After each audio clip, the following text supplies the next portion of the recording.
Subscribe करें ABP Ganga.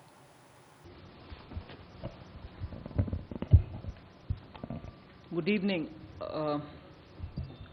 Is that okay?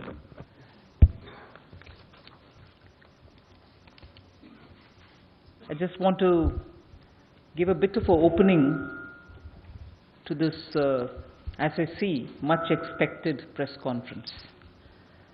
I'll have the Finance Secretary help me in going through the slides.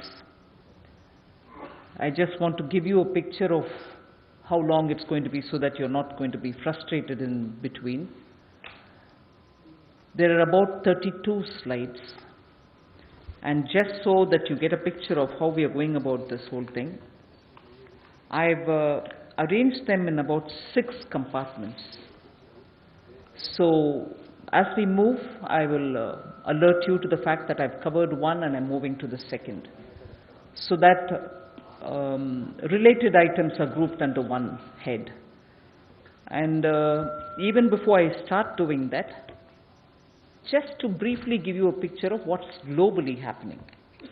The slide before you shows that the global situation is very clear, and the current projected global GDP growth is of about 3.2%, and probably is going to be even revised downwards.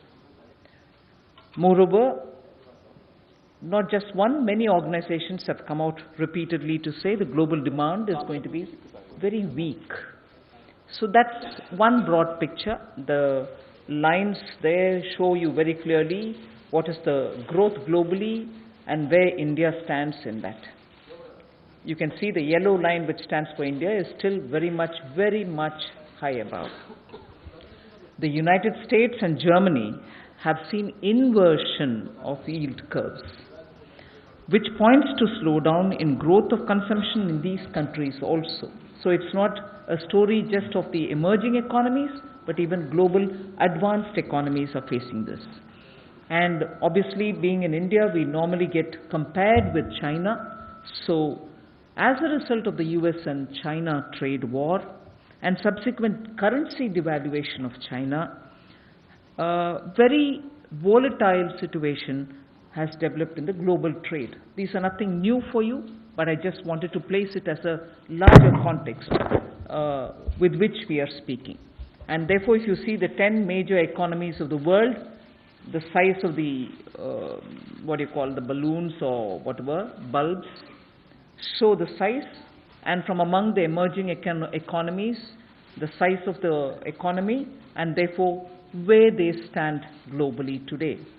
So the size of the circle represents the GDP as per PPP and the current international dollar terms.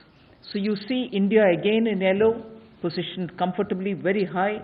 The growth rate still in comparison to many of these countries high, and if anything, even compared to China and the United States, our growth rate is higher than everybody else.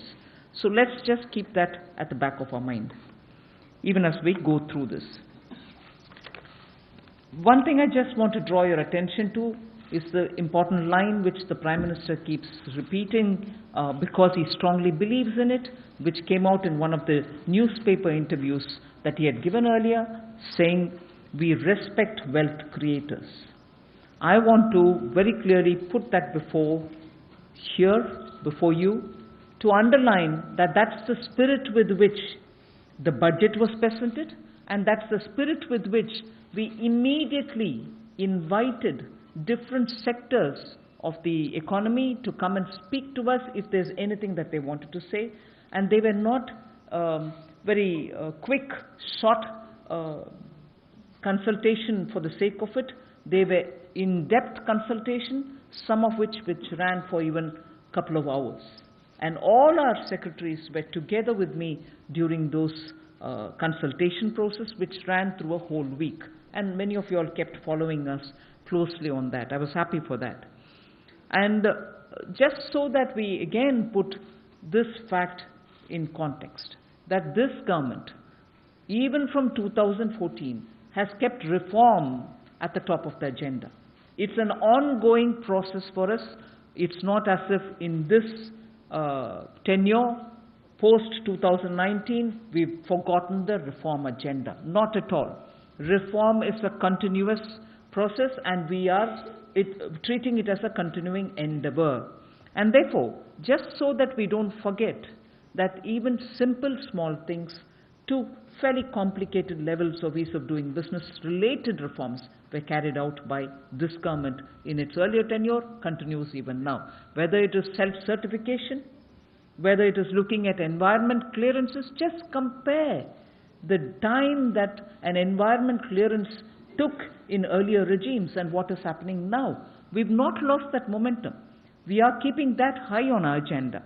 And about the labor reforms, taxation reforms, irrespective of any other one or two points that each one of us might have, this could have been better this way, that could have been better that way.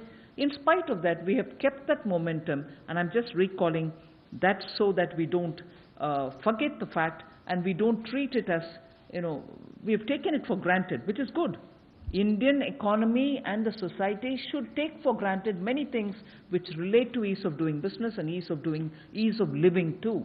And that's the agenda with which we are moving forward. We have not slowed down, or we have not even forgotten that. With that said, you can see in the slide that we've provided here that continuously efforts are being taken by each one of the departments. Taxation, I'd like to draw your attention before I get into specifics of other things, just so that this makes the backdrop to everything which is being talked about. Is this government going to care for us? Is this government understanding what is happening in the ground? Is this government responsive enough to the changes which are coming? We are responsive. I want to assure everybody that the momentum with which we want to carry forward reform will continue. Just to draw your attention for a few things that are happening here. Pre-filling of IT returns. Revenue Secretary has been talking about it. Now the ease with which you can file your returns will be a lot more simplified if it is all pre-filled and all that you have to do is to change any corrections that you have to make. So that strain is off you. Similarly, there will be faceless scrutiny from Vijayadashmi Day this year, which will mean that there shall not be even that one odd, I don't want to use the word, but for want of a better word, one odd over-enthusiastic officer who might go and, sit and talk about things which may be construed as harassment. That will not happen because the whole process is going to become faceless and it will be randomized. So it's not going to be that everybody is going to be a faceless scrutiny will happen. No. It will be randomized. Big data details are being utilized. So for somebody who's got to be as scrutinized, let's say sitting in Noida, his assessment might go to Assam. So faceless scrutiny is something which is coming in from Vijayadashmi Day. Reduction of GST returns and simplified taxation and also the number of forms is really being worked upon, and I surely assure you sooner the GST will come up with even more simplified and less number of forms. The refund process, I must underline here, has almost become automatic. Glitches where they exist, even yesterday when I was sitting with the tax administrators, I very clearly said the refund should be going through as a process, free flow. But if there are obstructions to it, we are very clearly, even tomorrow I'll be holding a meeting with, tomorrow Sunday morning, 11 o'clock, I'm holding a meeting with the GSTN people to make sure and identify as to where the glitches are in terms of flow of refund so that it doesn't affect people. And if we think that the system is being gamed or if there are tweakings manually being done, I've assured that we shall take action against anyone who's gaming the system. That's as regards the refund process for the GST simplification. And then finally, repeating one other thing which I mentioned along with the faceless scrutiny is risk-based approach is being taken in dealing with the taxpayers where there is high risk, where there is suspicion based on ground factual records. Action will be furthered rather than approaching everybody with a fishing expedition as it were. So there are simplifications being done in the taxation. labor laws. I'll just very quickly go through because fixed term employment has been facilitated so that there will be flexibility in hiring. Contribution to the ESIC has also been reduced to 4% from 6.5%. Web-based jurisdiction-free inspections are happening. Inspection report to be uploaded within 48 hours. So there shall not be any delay, and this is enabled already. And offences, again, a very important point from the point of view of how we are approaching ease of doing business. Compounding of offences will be the priority, no other prosecution-based actions, and self-certification, which I've already said. Environment clearances, there is a single air and water clearance for MSMEs, single consent to establish a factory for MSMEs, so it's actually moving towards greater simplification and doing of business.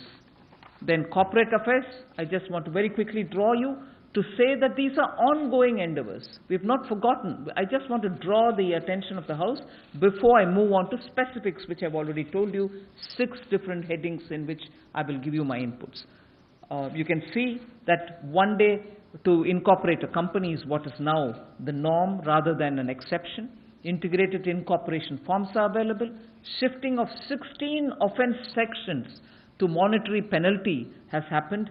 So the angle that this government is going to harass people or this government is more inclined to go through prosecution is being disproved in every case that we've taken up.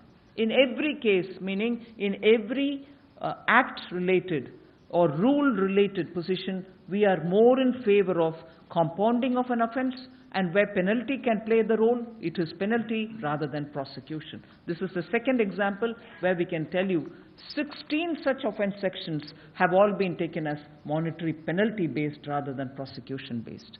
Faster and easier approvals are being given for mergers and acquisition, some of which I'll explain further.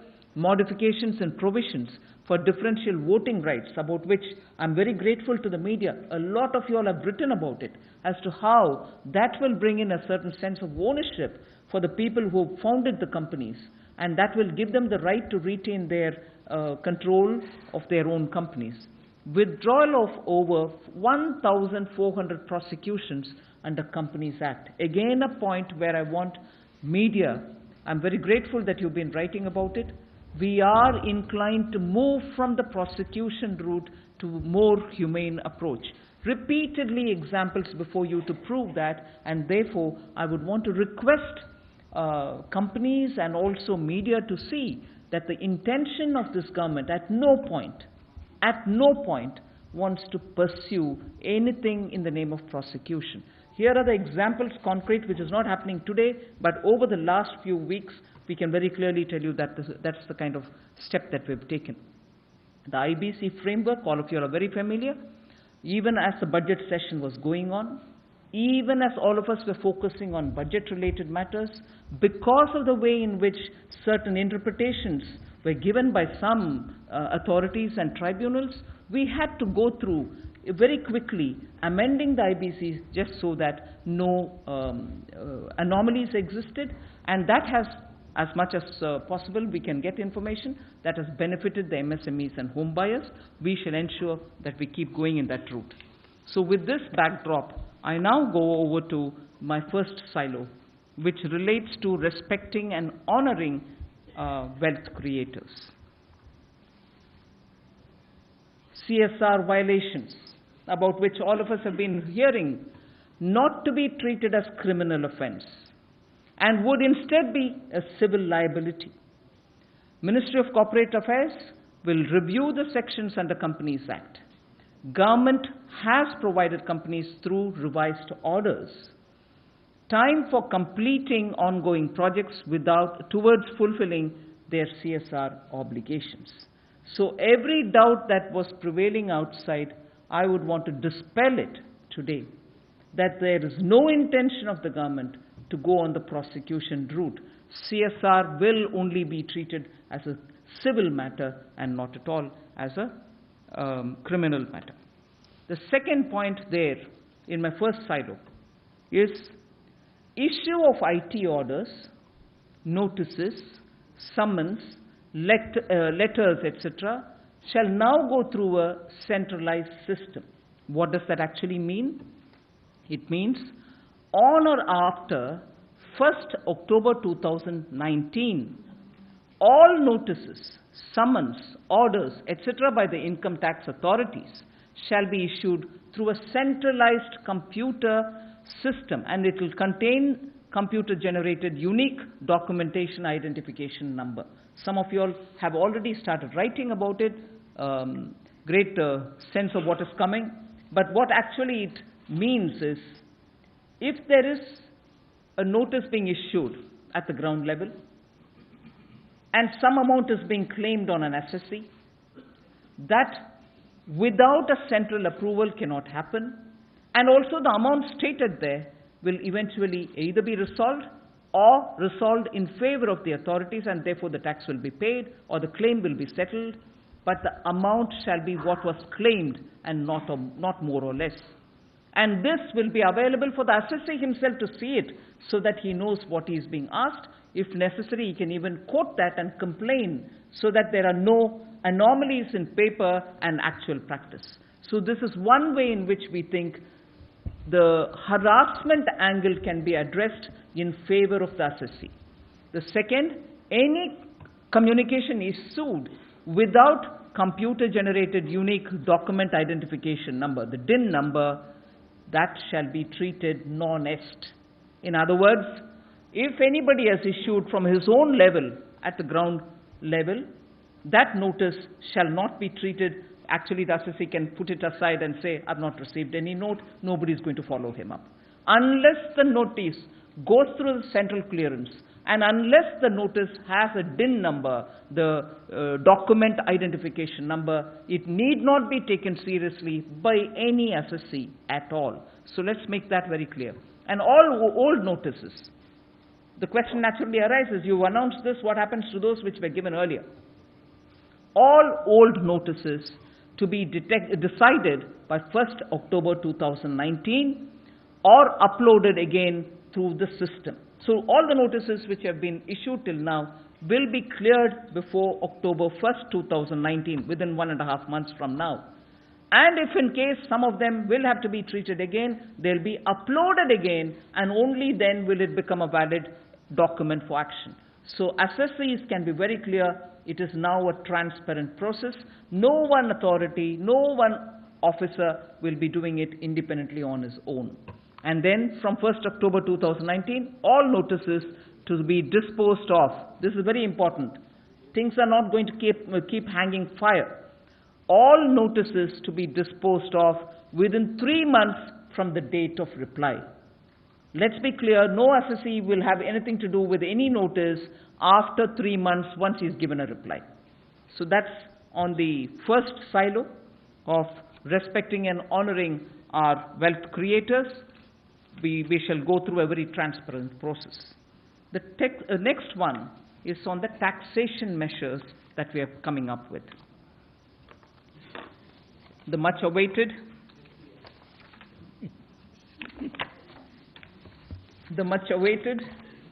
Wait, click, madam. Yes, please. Relief from enhanced surcharge on long-term and short-term capital gains. In order to encourage investment in the capital market, it has been decided to withdraw the enhanced surcharge levied by the Finance Number 2 Act of 2019, the recent budget time, on long and short-term capital gains arising from transfer of equity or shares and units referred in section 11A and 111A and 112A respectively. In other words, the enhanced surcharge on FPI goes. In simple words. In other words, the pre-budget position is restored. Surcharge on domestic investors too in the equity market goes. Pre-budget position is restored. So, can we go to the next? Or do you want to? You don't want to hear anything more? Yes. No, we are going on the others also. Okay, now, I am using an expression which is used commonly, but it's not something part of the ministry. Things about angel tax provisions.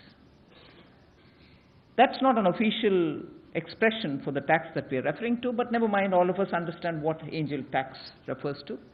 So to mitigate genuine difficulties of startups and their investors, it has been decided that Section 56(2)(b) of the Income Tax Act shall not be applicable to a startup registered with DPIIT. So, the section which is invoked and through which startups had difficulties, but that section is important for the income tax for many other reasons, so the section continues, but that section shall not be applicable to registered startups. All right, now this is done, but after this, if there's a difficulty, it has also been decided to set up a dedicated cell under a member of the CBDT. The CBDT chairman is here, present in the audience. A member of the CBDT will head a cell under him for addressing the problems of startups. A startup having any income tax issue can approach the cell for quick resolution of the problems. So that way, we have made it clear that it shall not apply to startups who are registered with the Department of Industry and Internal Trade. Not only that, but further, there will be a member who will be handling it from the CBDT. We move to the next, which is my third silo, which relates to measures that we are coming up with for the banks, for NBFCs, and for MSMEs.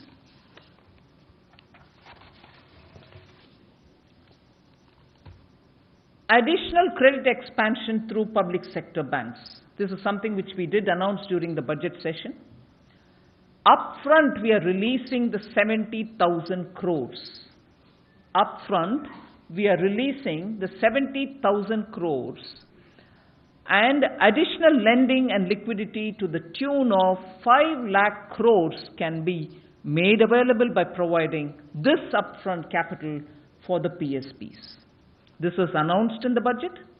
We are doing it upfront now. And this will, we are very clear that this will benefit all the corporates, retail borrowers, MSMEs, and small traders as well. So we'll also tell you that we are closely working out the ways in which this flow will happen, how it will flow through the NBFCs and so on in a later slide. But this is the first one which we want to tell you. Next. Banks have been discussing with us. You know that the first discussion one Monday happened with the banks only.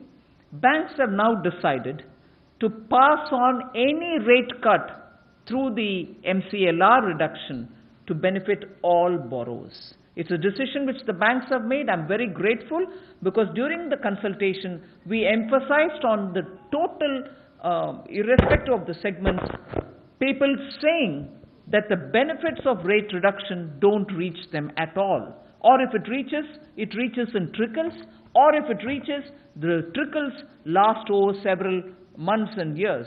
So there was this across-the-board grievance that interest rates not being passed down to the customer is affecting, in spite of Reserve Bank having brought it down several times.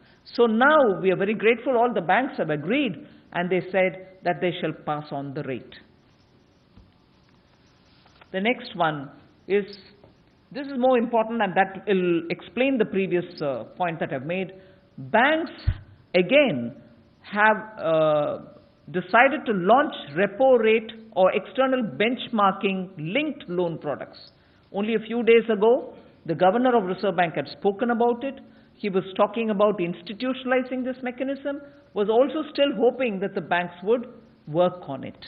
Now, banks have agreed to do this, and I really want to put on record my appreciation of the Finance Secretary who has been sitting and engaging with the banks to convince them that today's environment demands that the banks become a bit more reasonable on this, and this will therefore result in reduced EMI for housing loans, vehicles and other retail loans by directly linking repo rate to the interest rates, which means the moment the reduction has happened, it will directly benefit the customers, end customers. Working capital loans for industry will also become cheaper as a result. Go over to the next, customer ease. In order to reduce harassment and bring in greater efficiency, public sector banks shall ensure mandated return of loan documents within 15 days of loan closure. Most often, people who came and spoke to us said, look, we finished the loan, we've brought it to a closure, but our documents, the security related documents are not being given to us. It was a demand of every segment which met with us during the consultation, and therefore we've worked together with public sector banks and come to today's situation where within 15 days of the closure of the loan, the documents will be given to the customers so that he can do anything else with it afterwards. It shall now not be held unreasonably by the banks. So this will benefit all those customers who have mortgage documents in the banks and they are sitting without being able to release them. I go to the next point, again under the banks and NBFCs, again on the customer ease, online tracking of loan applications by customers of retail, MSME, housing, vehicle, working capital, limit enhancements, all of this will be covered. They can track it themselves online. So there's no need for them to wonder saying the application made, nothing has turned up, we don't know where it is lying. You track it like we would do with a courier parcel, I suppose, as to where it goes at which stage. So this would increase transparency, reduce harassment. There shall not be a need for people to go knock at different doors to say, where's my loan application? And this will also improve the turnaround time for customers. The next is talking about banks to issue improved transparent OTS policy, one-time settlement policy, to benefit MSME. This is not theoretical. This is not an abstraction. We are not just saying, oh, banks will improve transparency. How will they do it? For settlement of one-time loans or one-time loan settlements, we are approaching it with a checkbox approach. If a client has complied with certain requirements in one sheet of paper, use a checkbox system and there and then settle for the one-time settlement, rather than say somebody else will have to take a call, we'll have to pass the paper on to somebody else and come back and waste time.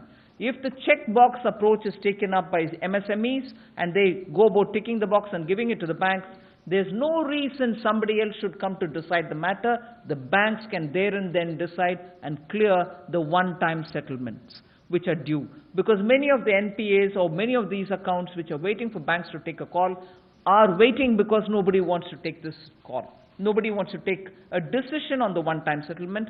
There are many other points which I'll add to say, why will an official in a bank now feel encouraged to do it? We've taken adequate steps also to make sure that there shall not be any harassment of the official for the risk that he's taking, because the formulation is as per the checkbox ticking. So that way we expect to have a lot of quick one-time settlements clearing out of the bank's books.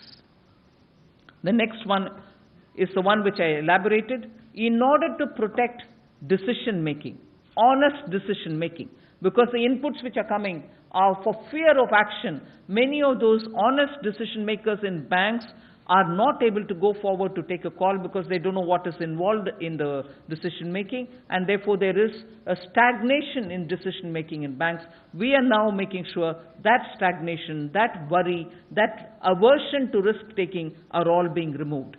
So in order to support decision making and to prevent harassment for genuine commercial decision by bankers, the CVC has issued directions that internal advisory committee, the IAC, in banks to classify cases as vigilance and non-vigilance. Decision on by the IAC and bank chief vigilance officers or the DAs to be treated as final. So because that happens there and then, decision-taking risk will not be anymore laden in their heads, so we expect that will protect honest decision-making in the banks. We move over to the next point under banks, NBFCs and MSMEs. More credit support for purchase of houses, vehicles, and for consumption goods. How are we doing this?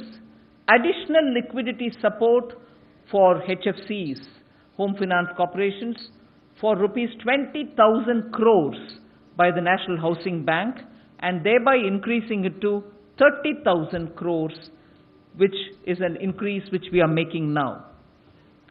Partial credit guarantee scheme for purchase of pooled assets of NBFCs and housing finance corporations up to 1 lakh crore to be monitored at the highest level in each of the banks. So NHBs have already settled some issues. As we are announcing this, some of them have already been settled, very clearly showing the NBFCs are receiving liquidity from the banks, and the NBFCs are also moving towards funding of people, giving credits to people. Examples shall be out by late evening today. Some of them will come for you all to double check that this is indeed started moving. And therefore, the NHB related increase in funding from 20,000 crore to 30,000 crore is sure to make a difference, because we've already started moving in that direction, and examples will be available for all of us. Partial credit guarantee scheme, which I've already explained, and that shall be monitored at the highest level. That was announced during budget. RBI has also come out with its notification on it. Through this, we expect many of the assets will get quickly pooled, and NBFCs will receive the necessary liquidity. The prepayment notices issued to NBFCs will be monitored by the banks. We move over to the next point, which is NBFCs will now be permitted to use Aadhaar authenticated bank KYC to avoid repeated processes. Because many of the people who came for consultation said what has been proved once is now being repeatedly asked by another agency and a third one and so on. So now what we've said is clearly that Aadhaar can be authenticated by the banks through the KYC, and NBFCs need not ask for one more time proving and repeating the process. This will simplify and quicken up the taking of credit. So this was a major demand by the NBFCs, and therefore we have ensured that we've given them this benefit. The necessary changes have also been made in the PMLA rules for this. Aadhaar regulations have also been tweaked to this extent. Then this will enable a easier and faster tracking, onboarding of customers, we think. Another very important fact, all of you all would probably know, quick summary would be, banks are sitting with liquidity, NBFCs have the reach. But this money is not moving to the NBFCs, and as a result, NBFCs are not able to forward credit. This has been the overall simple summary of the situation. What we've now done is to take advantage of the liquidity that which is with the PSBs and the last mile consumer connect that the NBFCs have, so that PSBs can fast track collaboration for loans, particularly to the MSME. So the co-origination is the rules or the requirements of the banks will apply even in the context of an NBFC where the requirement probably do not exist or are hushed. So this will work together and bring in the synergy between the NBFCs and the banks, so that where the NBFCs are present, the banks' advantages will reach them, and where there are no NBFCs, the banks themselves can push it forward, and therefore the synergy, we think, will help in reaching out the end customer quickly with the liquidity which is sitting with the PSBs and the NBFCs, which are nicely spread and available everywhere. So the co-origination is a very important measure, which even the RBI has gone through and we are convinced that it's going to work to the favor of the customers. The most important thing again, GST refunds for MSMEs. This was rampantly heard from a lot of MSMEs saying, our refunds are stuck, we are not sure when we will get it, will you give it? Now, I would want all of you all to please hear this out clearly. This is clearly time-bound now. All pending GST refunds due to MSMEs, till now that is, shall be paid within 30 days. Everything that is pending since I don't know how many years, from the time of introduction, let us say, of the GST, from then till today, whoever has got a pending refund problem, it will be sorted out within 30 days from today. The government has worked very clearly to clear it all within 30 days. And from now, for future GST refunds, every refund for future GST refund matters will be sorted out within 60 days after it arises. For those which are pending till now, irrespective of 1 year, 6 months, 8 months, whatever, we commit ourselves to clear it within 30 days. And from now, anything which arises newly, within 60 days, the refund for MSMEs will be done, so that the MSMEs are not worried about money being stuck somewhere and they not getting it. So that's cleared. The next one, TREDS you are aware of. Many of these companies are registered under TREDS, and the Prime Minister had very clearly announced, once I recall, that being in TREDS, if there are large companies who owe money to the MSMEs, and if they were in TREDS, that system enabled them, the moment they got into it, that they could discount their bills and get the money even if the company delayed it. TREDS enabled that. Now what we are telling is, for those companies which are registered and a part of the GST, if TREDS uses the GSTN facility, and for every bill that is certified or signature obtained under the GST, the same discounting will be available even for MSMEs, so they need not worry that GST paid, we paid GST tax, but we are not getting the payment from that company who owes us, for whom the supply has been made. So that company's money can now be obtained, because the bank will honor the moment the GSTN signature is on it, and MSMEs will be benefiting similarly as many companies benefit out of TREDS. Now, TREDS and GSTN are working together. They can obtain information, and therefore the MSMEs can quickly discount their bills and get the money for their requirement. The next one is a point on MSME definition. That's been one of the worries of MSMEs who approached us.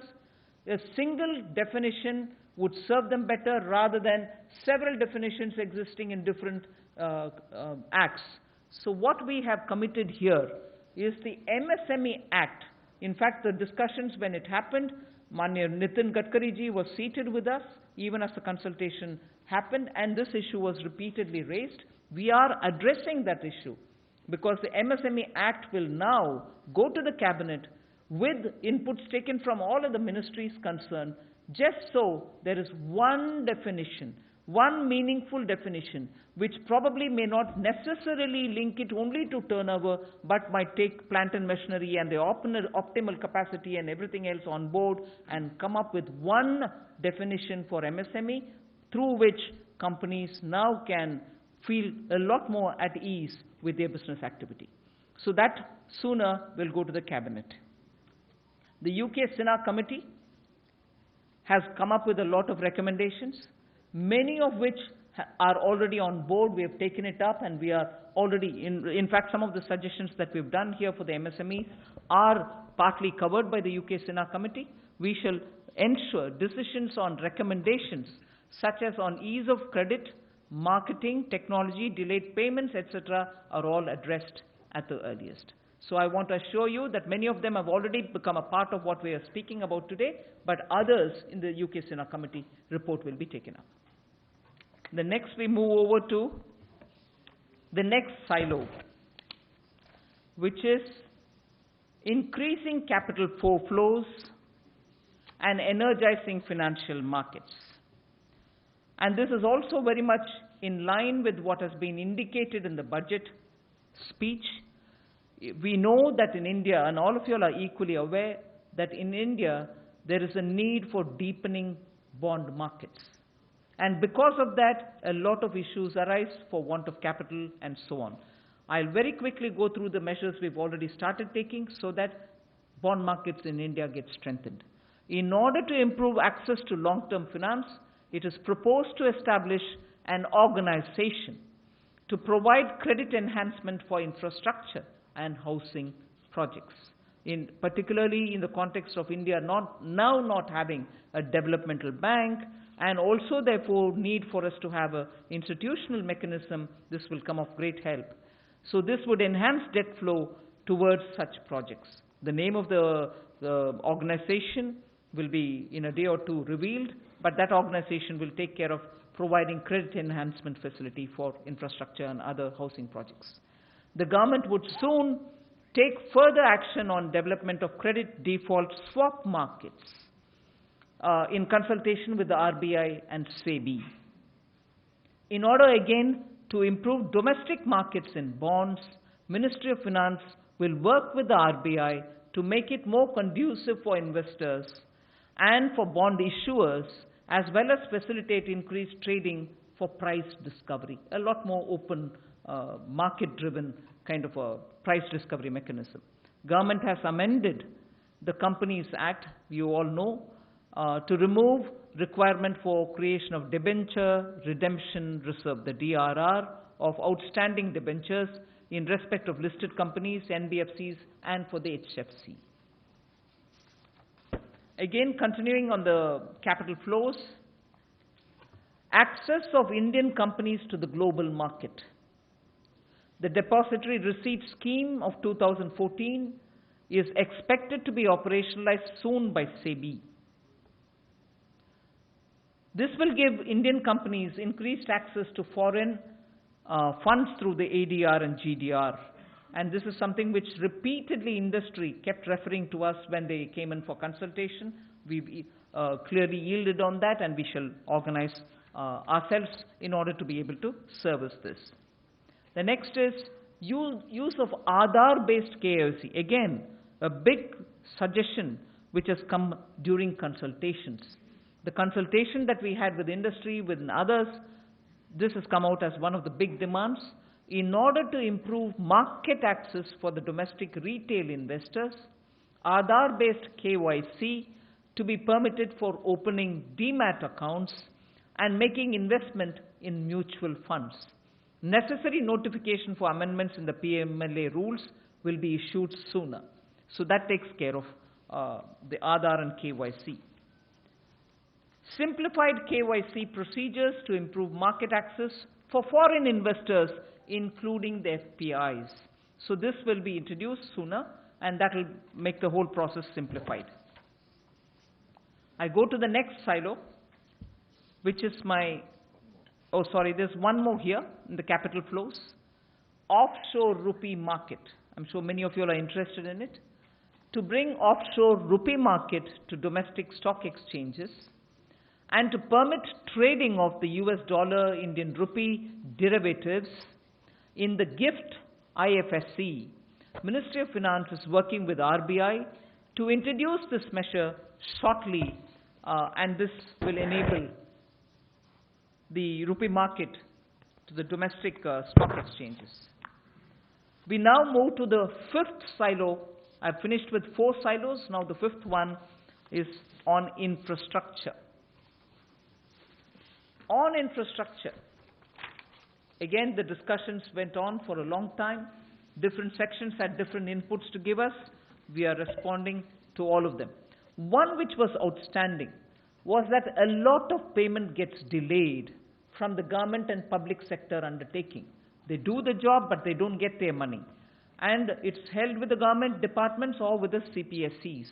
So now we have very clearly said, delayed payments from government CPSCs to be monitored by Department of Expenditure and performance reviewed by the Cabinet Secretariat with a dashboard in front of it. I must thank Secretary Murmu.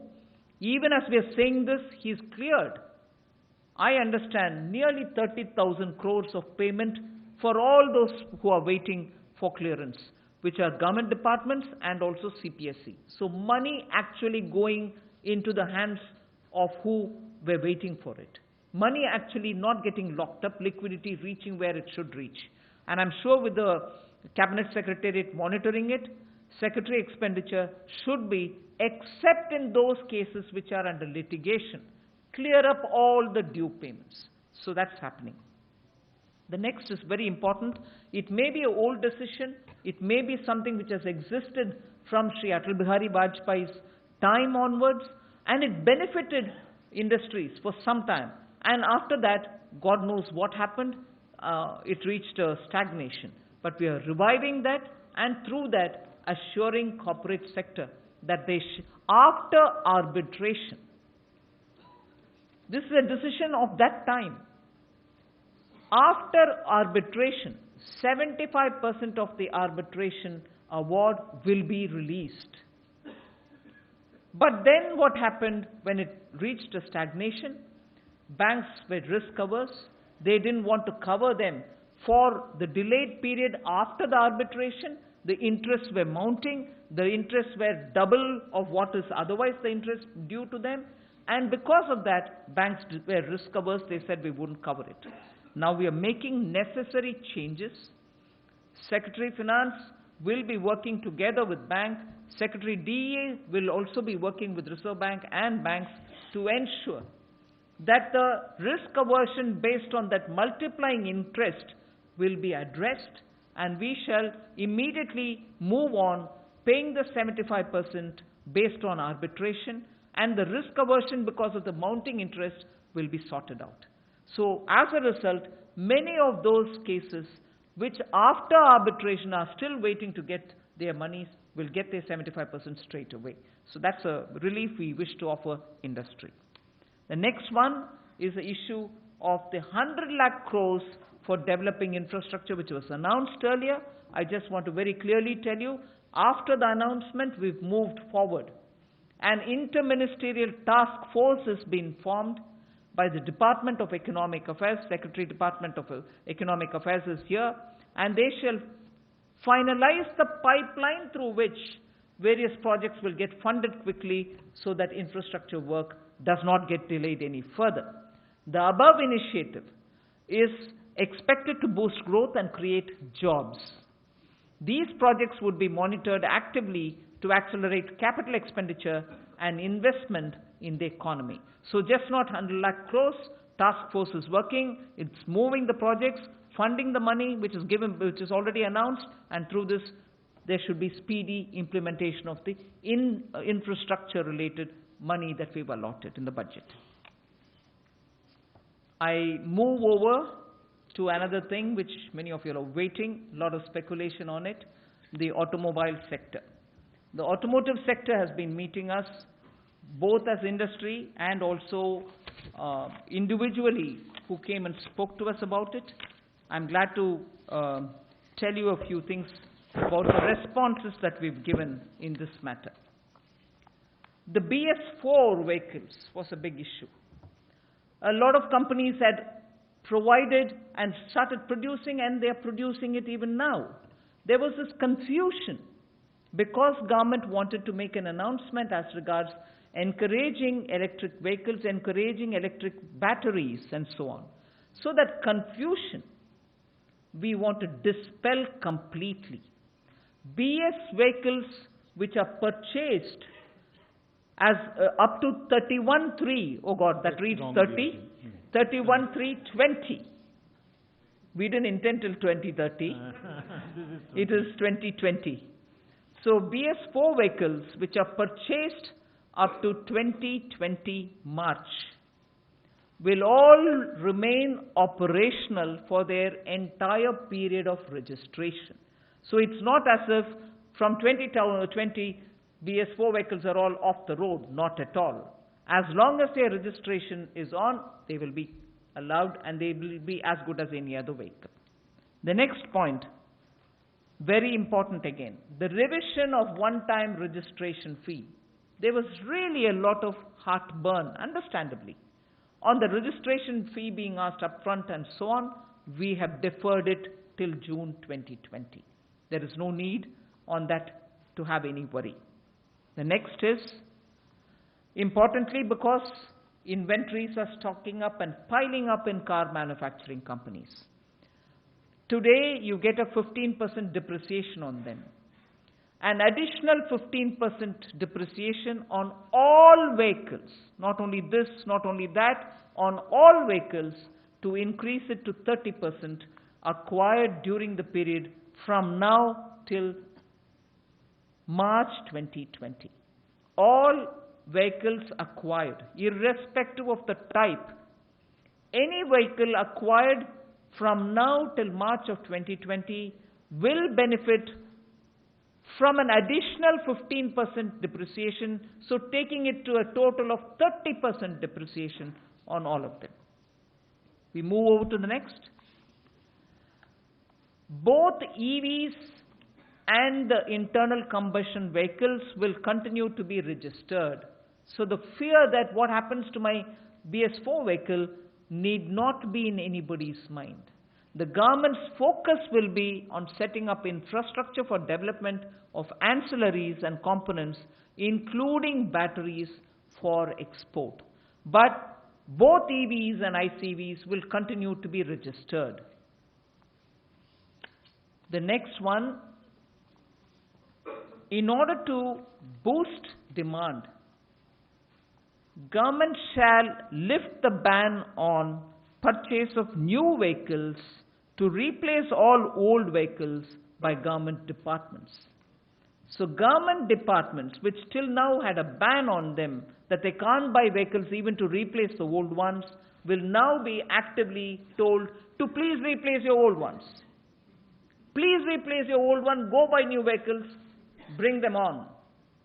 So the inventory to that extent will be, first we start the charity at home. We shall buy all the vehicles which we need to replace those vehicles which are with us. So money will go into the car manufacturers' hands, and therefore I hope after that the component manufacturers will also get paid for all the supplies that they've made. So that's an important point I want to draw your attention to for boosting demand. The next one in that, again to boost demand, government will consider various measures including a scrappage policy. I would have really gone ahead with introducing the benefits which can come out of a scrappage policy, but only because we need to create the necessary infrastructure for it. Scrappage means you're giving your old vehicles, getting a coupon if necessary for it, then going and buying a new vehicle, provided the old vehicle can be completely broken down, its value be removed in bits and pieces, and to that extent the actual scrappage value can be given to the person who's giving the car for scrap and then moving to buy a new vehicle.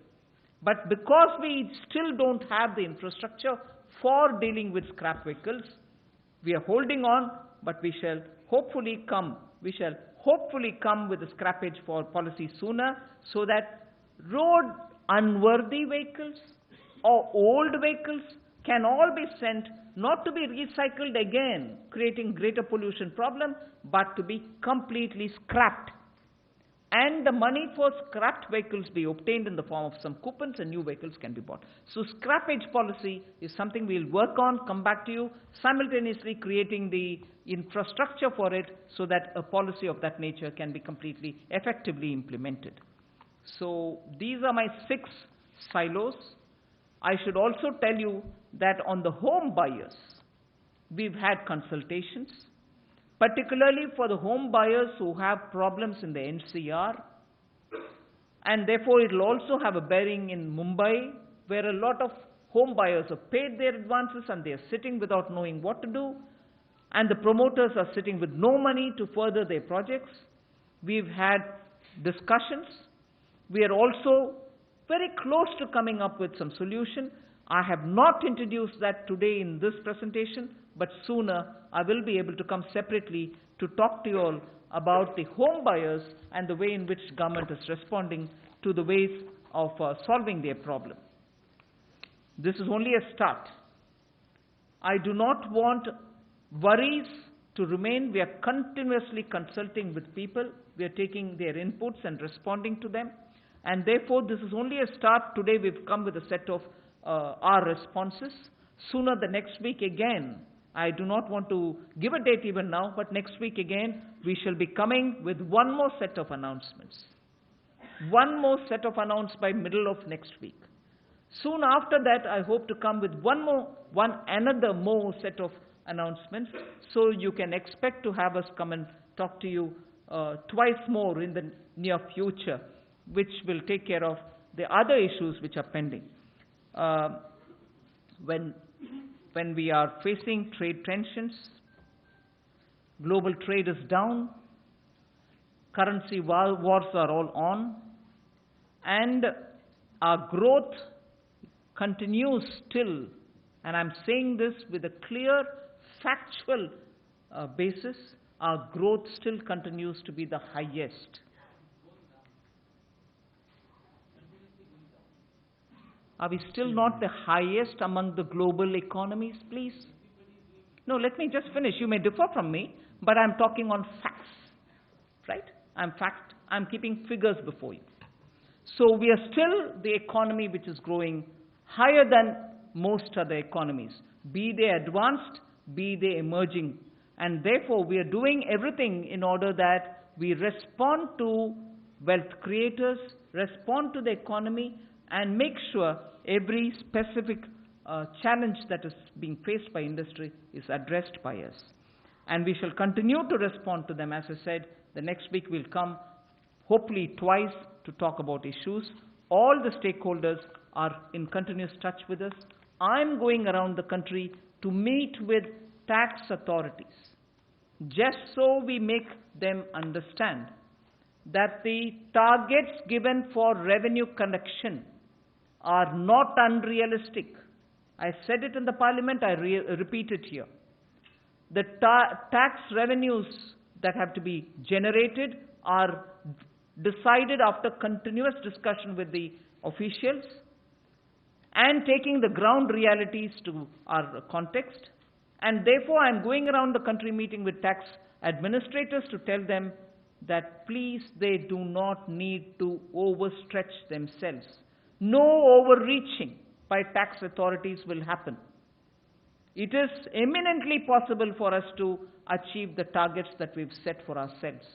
So I'm meeting with the tax authorities just so they understand technology and the role that it can play in collecting revenues, and we are sure, as a result of which, wealth creators will be treated with greater sensitivity from our side. Thank you for your patient hearing. सबसे पहले खबरें पाने के लिए ABP Ganga को YouTube पर subscribe कीजिए, Facebook पर लाइक कीजिए। Facebook पेज है www.facebook.com/abpganga। ट्विटर पर भी फॉलो कीजिए, हमारा ट्विटर हैंडल है twitter.com/abpganga।